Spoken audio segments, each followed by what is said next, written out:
Hi, welcome to like Kadhini channel. சிறுதானியம் வச்சு பர்ஃபி செய்கிறது எப்படின்னு பார்ப்போம்.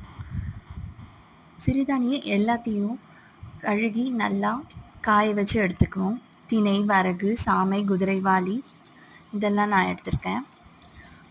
அது கூடவே உடச்ச கடலை, வேர்க்கடலை எல்லாத்தையும் தனித்தனியாக வறுத்து எடுத்துக்க போகிறோம்.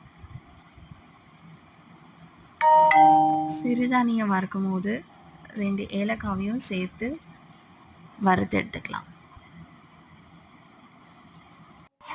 எதையுமே நம்ம க்ரஷ் பண்ண போகிறதில்ல, முழுசாக அப்படியே இருந்தால் தான் க்ரன்ச்சியாக இருக்கும்.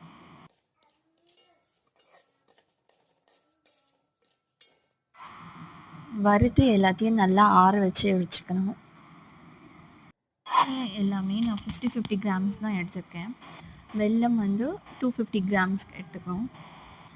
பாத்திரத்தில் வெல்லம், இடித்த வெல்லத்தை சேர்த்து நல்லா கிண்டிக்கலாம். உருகி நல்லா கம்பி பதம் வர வரைக்கும் கிண்டி எடுத்துக்கலாம். வறுத்த ஏலக்காயை வெல்லத்து கூட சேர்த்து இடித்து போட்டாச்சு.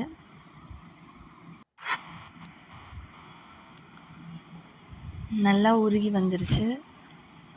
இப்போது வறுத்து எடுத்த எல்லா சிறுதானியம் சேர்த்து கலரணும்.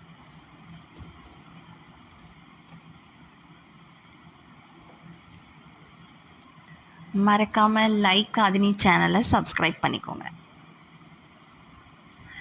நல்லா கிண்டி எடுத்துடணும். இதுக்கு மேலே கலரை செட் ஆகிடும். ஸ்டவ் ஆஃப் பண்ணிக்கலாம்.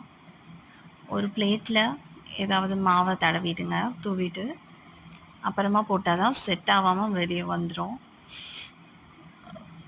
செட் பண்ணதுமே கட் பண்ண ஆரம்பிச்சிடுங்க. லேட்டாக கட் பண்ணால் வராது.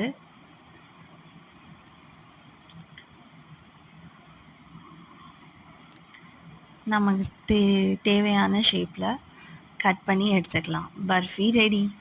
சிறுதானியம் மில்லட் பர்ஃபி ரெடி. இதை பாட்டில் ஸ்டோர் பண்ணி உங்கள் பசங்களுக்கு கொடுங்க. என்ஜாய்.